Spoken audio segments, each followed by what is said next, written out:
Hey guys, welcome back to Different Strokes for Different Folks. And I'm Messi Black and you're Debra.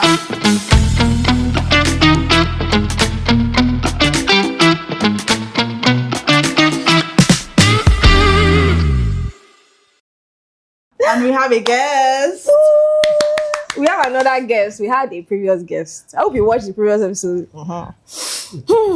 I'm excited as always. Always excited, always smiling, always happy. Wait, tell us why you happy? I'm happy because we have a guest. So let's let our guest introduce himself. Yes. Please. Do us the honors. My name is Jordan BELONWU. I'm a creative director and a founder of a design consultancy called BELONWUS. We work for brands that are sort of trying to do more new and less deja vu within our direction, brand design, and anything in between. Yeah. More particularly, his brand is for the big boys. Because he gave me one small quote the other time. I was like, okay. What year was this? His coat is never small. What year was it? Just remind me. Just last year. I was like, okay. And the weight card, yesterday's price, not today's price. Exactly. This is a new year with the tumble. Yeah. So today we're talking about being a creative. First of all, I started. Oh, hold on. Let's start from the beginning. We all went to the same uni. Yeah. I studied theater arts. You studied mass comm and fine and applied arts. The same. And that's almost all the departments in that campus. Exactly. So we are representing. We are even representing. Yeah. Exactly. And did you want to do mass comm? Funny story. Okay. So when I was filling out my JAM form, I was like, I didn't know what to study. Okay. I'm not going to lie to you. I'm not going to say I have my life all figured out. I was like, what am I going to put and everything? I was like, let's put theater arts. So I said, we better be serious with your life. And then I was not thinking, I said, in my class, they always say mass comm was popular. I said, mass comm. And I thankfully got it. And, here we are. Thank God. So what did with you a want to podcast. Apply? What did you want to apply for rather? I'd always known it was fine arts. That's after I failed chemistry, biology, everything that makes you I was in science, I think SS1. Okay. So when I started failing all the subjects, I was like, nah, let's switch. Because I could draw, and so I went to art class, SS2, SS3. Perfect. I was the only fine arts student in my entire senior secondary school. Because they didn't offer it as a course for secondary school upwards. Okay. So I was the only one in the class. Eventually, I knew it was going to be fine and applied arts. Initially, I wanted to go to Unilag. But it was creative arts on the JAM brochure. Yeah. So I thought Unilag did not have that. Okay, so the next school, because my mom was from Edo State, and I felt like, okay, this is the closest thing here, and I chose Unilag. That's perfect. I wanted to study mass comm, but I wasn't given mass comm when I applied. I was given library information science. I was like, oh, that's awesome. Library what? Information science. That's a course.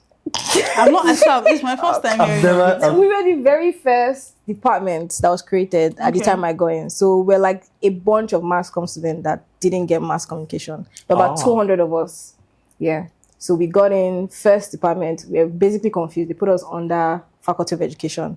So I'd written post-UTME, everything. I'd come in. I was like, okay, we're going to do this. No problem. We'll do it. Then clearance. Remember how hectic the clearance is? Yeah. So the clearance was so hectic. So the guys I was with, they are in 300. So they told me, oh, don't go. You don't need to look like 100 level person. Just chill. Let everybody finish. Then you now go. So I'd waited till like middle of the semester. Middle of the what? Semester. What were you doing from? I wasn't going to classes. Oh, you were just going to classes? But you were not going for clearance? No, I wasn't. Oh, okay. I was in Goa campus. I thought you were not going for classes. No.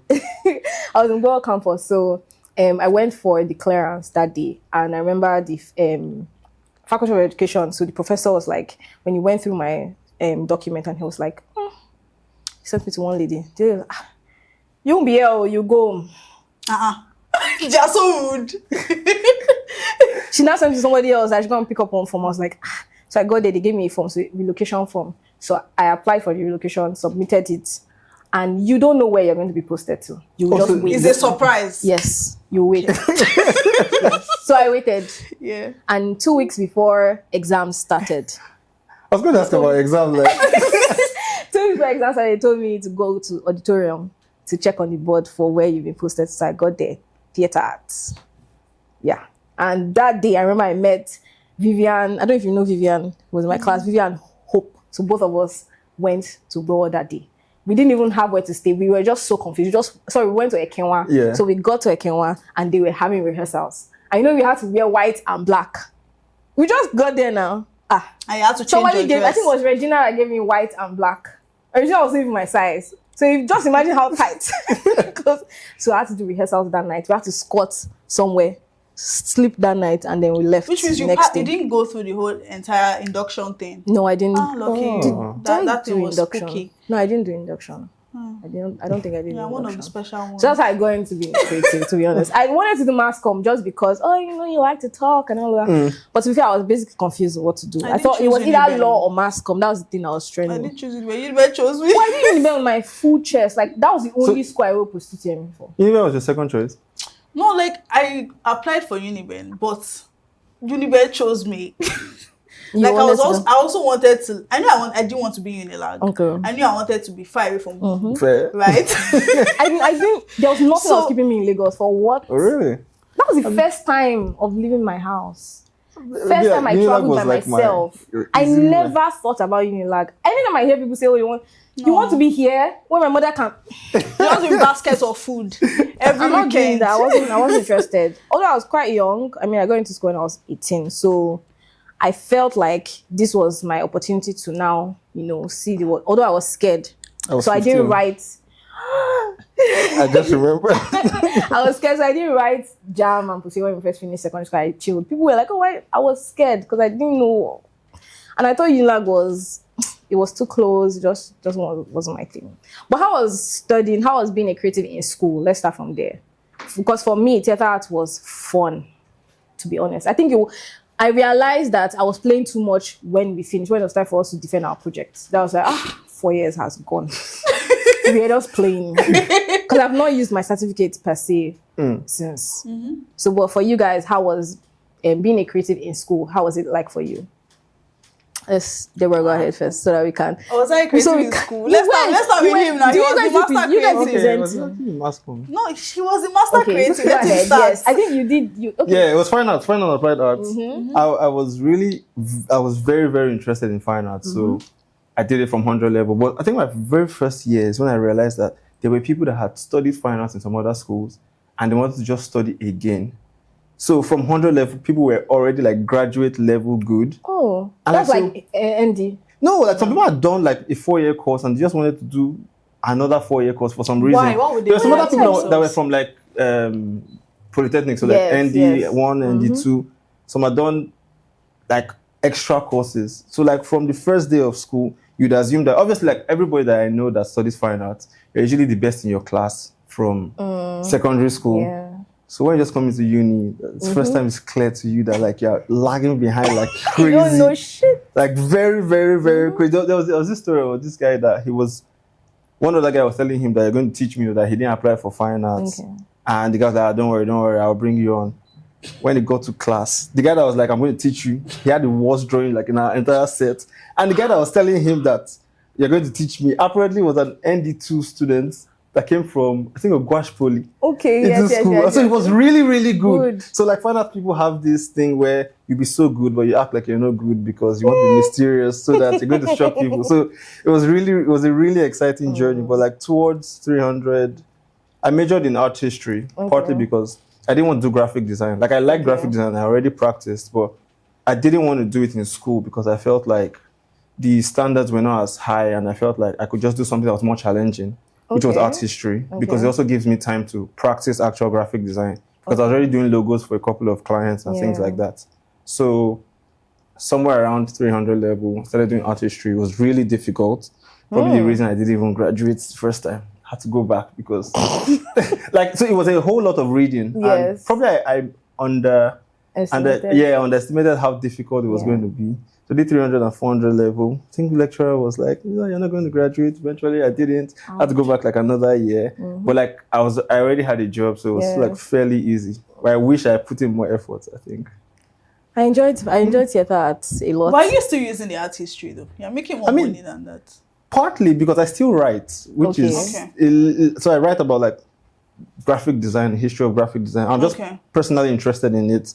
So sometimes I have to, and also right after school, I wrote a couple of articles, even during my IT, because it was art history. Like I wrote for Daily Times. I was among judges for some exhibitions. So like the art history was really a very, very strong pipeline for making that happen. And that's cool. You know, the funny thing is, I've never completely understood art from the point of being an artist. Like if you paint or sculpt or the rest, like except I can see it. You know how people are like, oh, this person took pictures, and if it's portraits of a person, clearly I understand. But like by the time you start giving me things like, so when you look towards this end, it's showing like all this one that has a lot of deeper interpretation. meanings, I don't understand it. So it's difficult for me to say, oh, I want to go for an exhibition, because to be honest with you, I'll be bored and I don't get it. But I do appreciate what. And I feel like they can tell when you're not going to buy.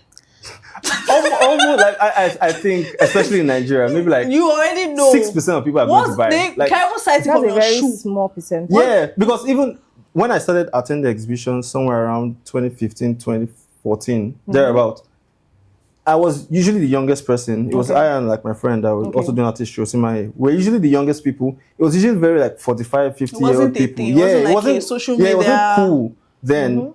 A lot of people that you either see people that are impressed as like covering the event for newspapers, or people that actually want to buy, and the place is usually serene. Nobody's taking pictures because like it's collectors. So everybody is like trying to put their best foot forward. The artists, like the youngest people you find are maybe the artist friends. But like started becoming a thing where it was a cool thing, maybe like 2018, 2019, 2020. I started seeing a lot of younger people, but then it started becoming a problem, especially for people that sell, because like you see a large number of people, but like nobody's going to buy. So the best thing they're going to do is just that post. Even dress too much, just not just for pictures. You're not coming to buy anything. I think I attended an exhibition that was where I first met the late Access Bank. Herbert. Yes. And it was a huge exhibition, Artex. So it was a huge exhibition. So they had a lot of things. I went through the whole space. I was like, okay, what impressed me? I know I'm not a buyer, but what impressed me was those guys that do deal with like old things. Like maybe they're trying to bring you back nostalgia. That would impress me. I'll be like, oh my God. I think you posted one recently. I was like, oh my God, okay, that's nice. Yeah. But I still will not be able to understand why we are doing this. Do you understand what I mean? So it's like, oh, okay, but why? I won't ask you because this isn't it's not something. But can you explain why? I mean, it's probably the artist that can explain why. I cannot explain on behalf of the artist because I don't know. But sometimes some things just look good and you just want to show people that it looks good. I think an easy way to maybe think about it is that some things are just nice to look at. For example, wallpaper on your phone. It might be picture of birds, it might be picture of flowers, but it just looks nice. So I think that's probably the start point for a lot of artists. Then they're probably not trying to pass a message or trying to be mysterious or trying to like just dig deeper into how they can express themselves. That's where it starts getting maybe complex. I want to ask you guys a question from what they taught us while we were in school. So they made us believe that theater artists were superior. I don't know if you guys got that drift while we were in school because we had a bit of everything. They even made us feel like even the other faculties, like when you want to play the role of a doctor, you would need to, at some point, learn about who a doctor is and what it entails so that you can portray the role properly.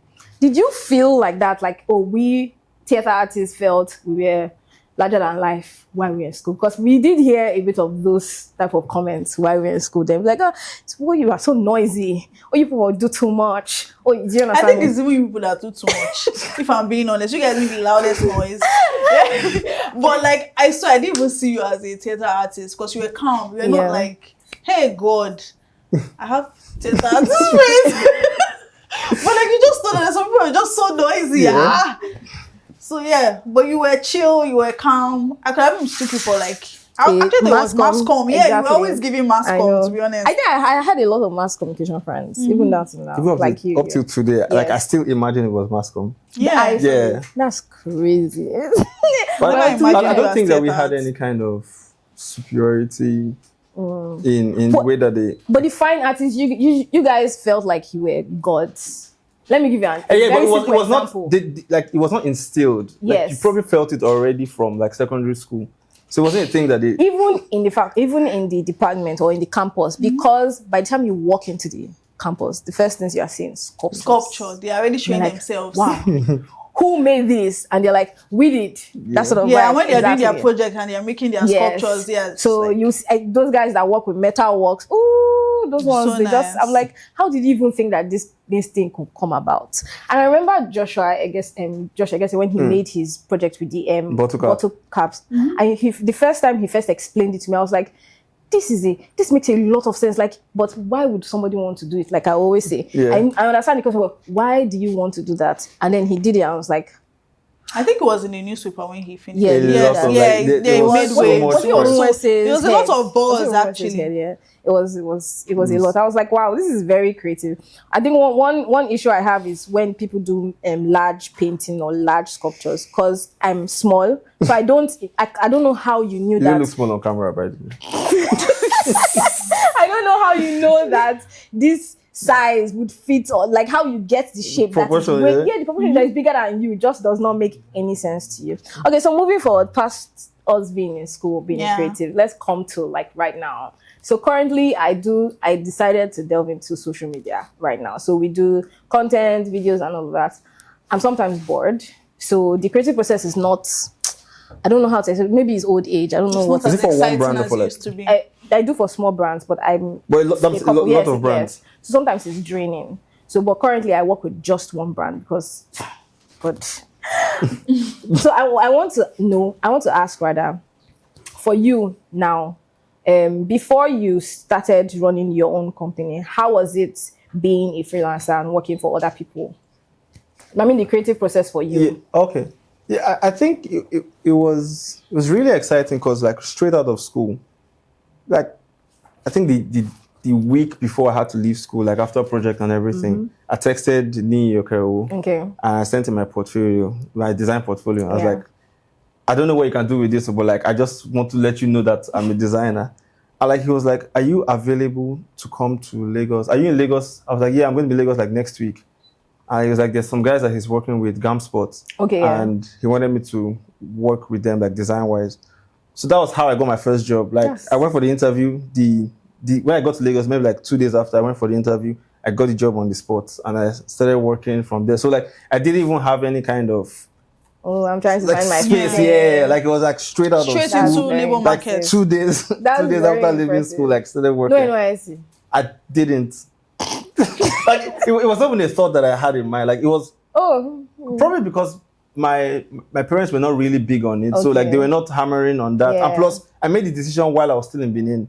So my head was like, when I'm getting to Lagos, I'm going for this interview, and luckily I got the job. So it was felt. There's no time for green khaki. So I worked there for like. By the way, like results were not even out, and I suspected I was going to get carryovers.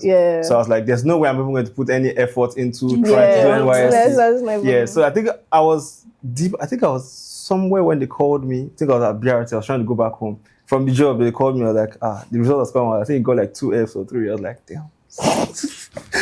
Work will resume tomorrow. Make money. So that's what it was for me.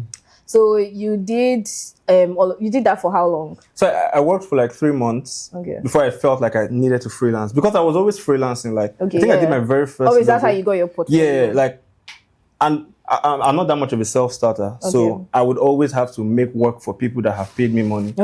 So I would never. My classmates were able to like work on projects for nothing, like just because they want to.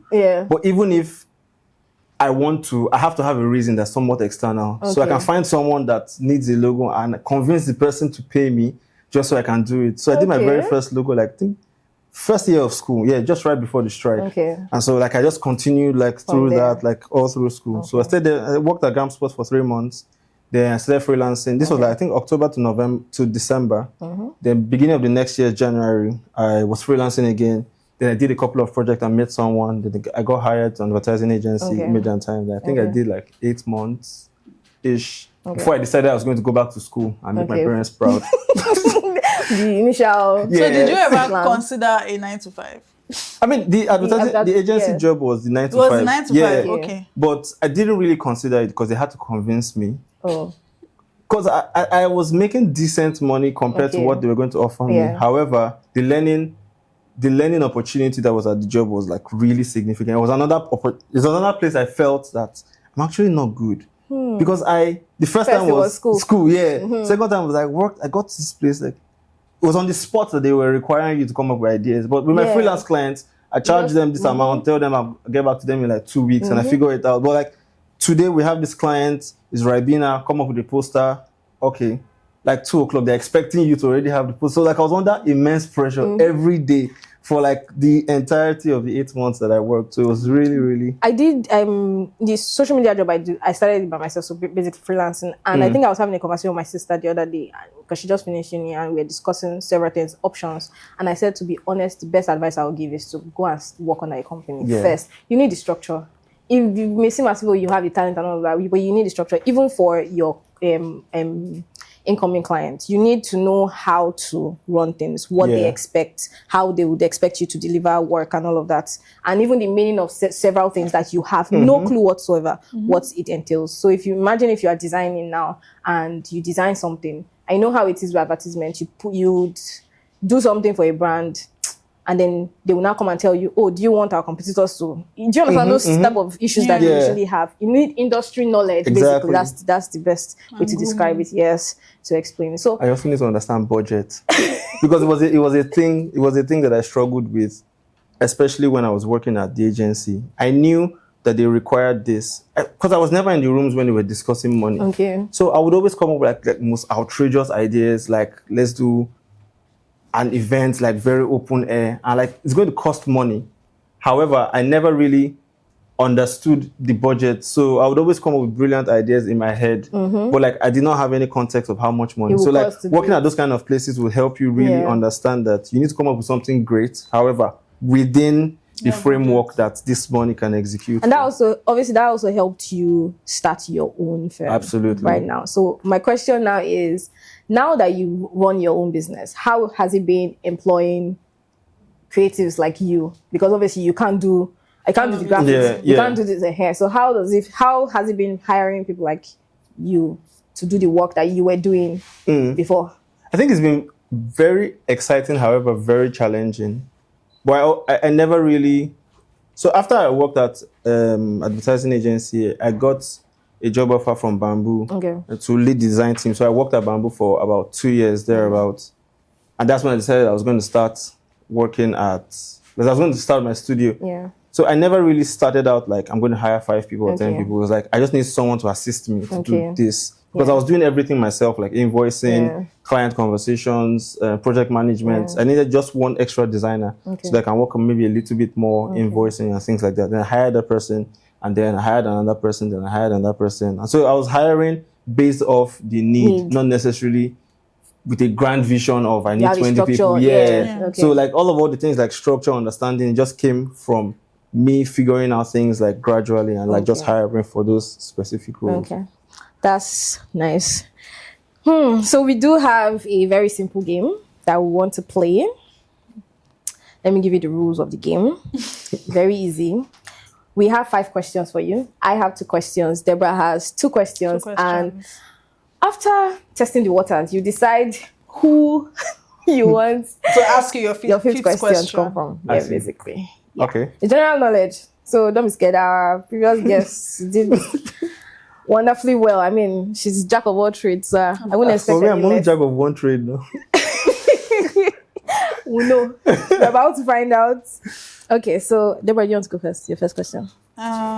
Sorry, you have Lifeline 2 actually. And you can either ask our audience. He doesn't need Lifeline. But that means I'm losing now. No, they will find out for you, and you decide whether you want to go with it. Okay. And you can phone a friend. Right now? Yes, you can. I see. Okay. So Debra, first question. When did Facebook first launch? Facebook 2008. 2006. No. You're close. That was before. Yeah, it's before. What did I say? 2006? Yeah, that's what you said. 2004. Correct. Yeah, that's one question. Okay, my question. Which is the only edible food that never expires? Never expires? Yes. Damn. Somebody say red oil. I'm screaming. But it never expires.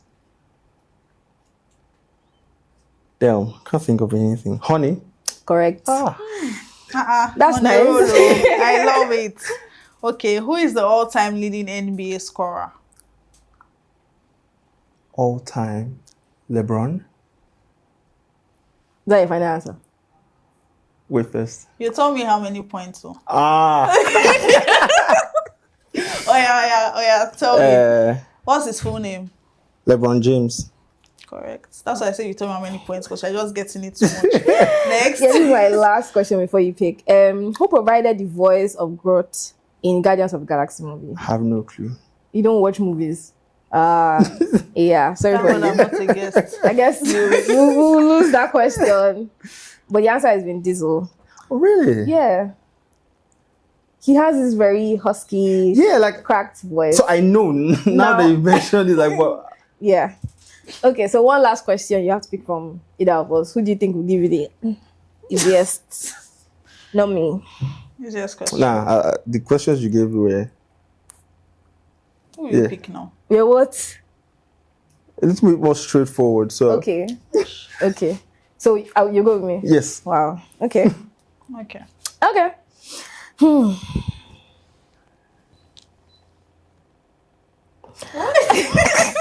What is the only country to have played in every single soccer World Cup?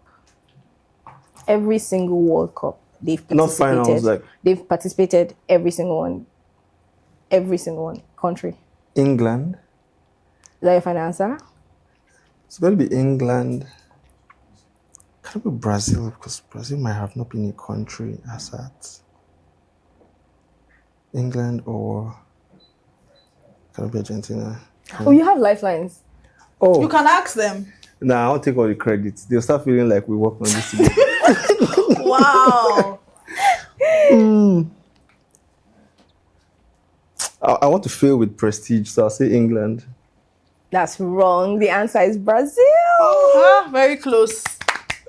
Okay, that's the end of the episode. Thank you very much for coming. My pleasure. Thank you. This was a very smooth, sweet, easy Really? conversation. Yeah, yeah, it was very easy. So tell us, what are you currently working on, or what should people look out for? I mean, I don't know when this is going to launch, but we've just finished the identity Next for Zap, Paystacks. Yeah, we saw brand. that. Yeah. And we were screaming, ah!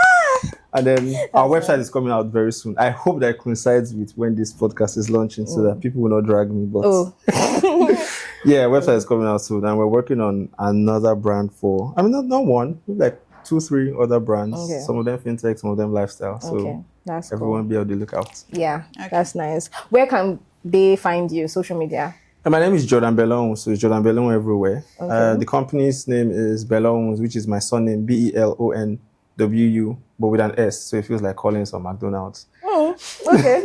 So on Twitter it's BELONWUS_, then on Instagram is BELONWUS. All right. Thank you very much for coming. Thank you for My pleasure. Thank you for waiting for us, honestly, because we did waste a bit of your time. A little time. Yeah. So guys, thank you very much for watching, and thank you for what? Thank you with us. Yes. Sorry. I lost my stream of thoughts. Don't forget to like, subscribe, share, comment. Debra wants you to comment. Yes, so please comment. Good comment. Oh, please don't say that's there's no drink here today, so nobody's dragging me for drinking juice every time. So don't forget to like, subscribe, comment. Follow us on all social media platforms. We're on TikTok and Instagram. The handles will be available down and on the description as well. Thank you. We love you.